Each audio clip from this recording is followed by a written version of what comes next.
Good afternoon. Welcome to the ICTY weekly press briefing. My name is Magdalena Spalinska. I'm the spokesperson to Registry and Chambers, and I'm joined today also by Frederick Swinen, special advisor to the prosecutor.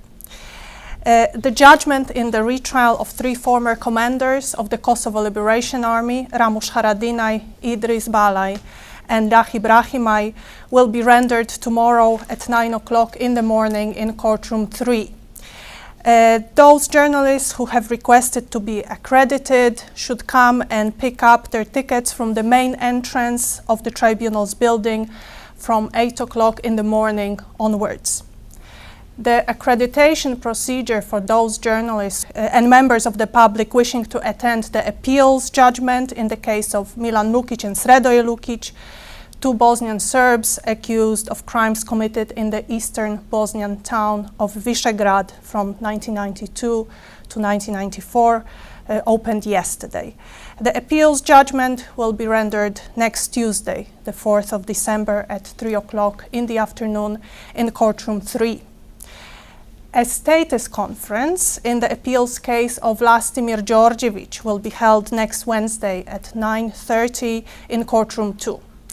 Đorđević, former assistant minister to the Serbian Ministry of Internal Affairs and chief of its public security department, was sentenced to 27 years of imprisonment on the 23rd of February 2011 for crimes committed against Kosovo Albanian civilians in 1999. Turning now to the developments in the courtrooms, in the trial of Goran Hadžić, the Chamber is currently hearing the testimony of protected witness GH095, who is the 17th witness to be called by the prosecution. In the trial of Radovan Karadžić, witness Mile Sredoje is testifying on behalf of the defense about the arming of Muslim forces in 1991. He is the 26th witness to be called by the defense. And proceedings in the case of Ratko Mladić will resume on Monday, the 3rd of December at 9:30. The next expected witness is protected prosecution witness RM019. And also please note that the ICTY President Judge Theodor Meron will be presenting the Tribunal's biannual completion strategy report to the UN Security Council next Wednesday, the 5th of December at 3 o'clock in the afternoon New York time, which is 9 o'clock in the evening in The Hague. The President will provide an update on the work of the Tribunal and the progress made towards the completion of its mandate. The President's address will be followed by that of the Tribunal's prosecutor, Serge Brammertz. The President's and prosecutors' addresses will be made available to the public through press releases issued after the delivery of these speeches. Thank you very much. I'll give the floor to Frederick now. No, I have no comment from myself. Thank you. If there are any questions from the journalists here. I want to just tomorrow in regards to the process with Haradinaj, what will be the procedure if there is an acquittal in that judgment? It will be the usual procedure in the cases of acquittal at the tribunal. If an accused is acquitted, he will be released immediately pending certain formalities, certain procedures that have to be fulfilled. That's the usual procedure here. And there was another question. A question for OTP. I suppose you already saw war crimes prosecutor from Serbia, Vlastimir Đorđević, statement. And how did he comment it? He said that the Hague Tribunal, actually OTP is responsible for deaths of 19 witnesses in Haradinaj case, and actually that OTP appointed some incompetent clerks who ruined the case and actually accused OTP for in advance for possible acquitting sentence. Yes.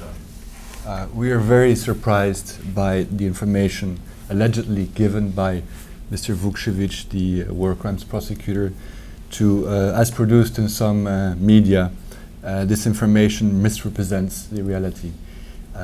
Contrary to what has been published this morning, it's absolutely clear that there is no evidence substantiating claims that prosecution witnesses in the Haradinaj case were killed because of their status as witnesses.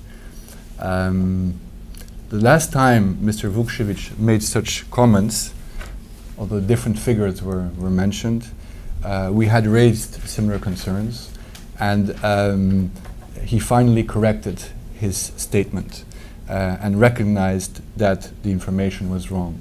So we have to be absolutely clear.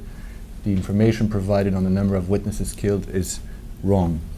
And it's a surprise that this misinformation is again circulating in the media.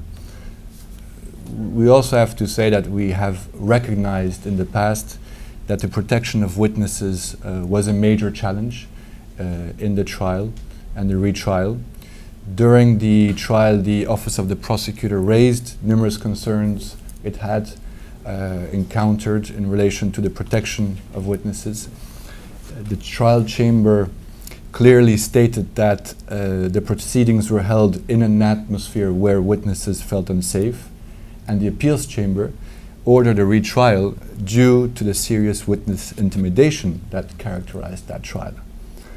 But to extrapolate from that assessment that numerous witnesses were killed is simply inaccurate. So that's something we absolutely want to clarify. He said that Serbia tried really hard to assist the Hague in that case. And how do you comment that? Because most of those evidence actually were not accepted in trial judgment. Evidence from Serbia.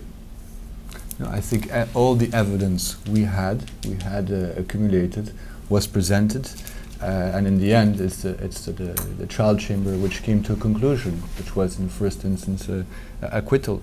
We have always cooperated with Serbia, but sometimes and submitted the evidence when it was thought to be valid to the trial chamber. I think we have done what we could, and we will see what will happen tomorrow. We have cooperated well. Let's see, because I've seen these comments in the media this morning. There are reports that he was misquoted. I think there are a lot of emotions coming before this retrial, this final judgment. So I think we at least now let's have the facts clear. That's important. Is there an opportunity for appeal after a retrial? Can they appeal again? It's a good question, because we've never had a retrial before. I think it depends on the findings of the way the judgment is presented. But at this time, I can't really answer. Yeah. Is it a first instance decision or an appeal? I would assume that there are possibilities to appeal.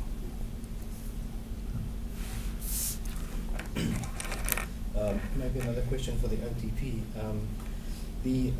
There is another investigation into war crimes committed by Kosovars during the war in Kosovo, and that investigation has been done out of Brussels.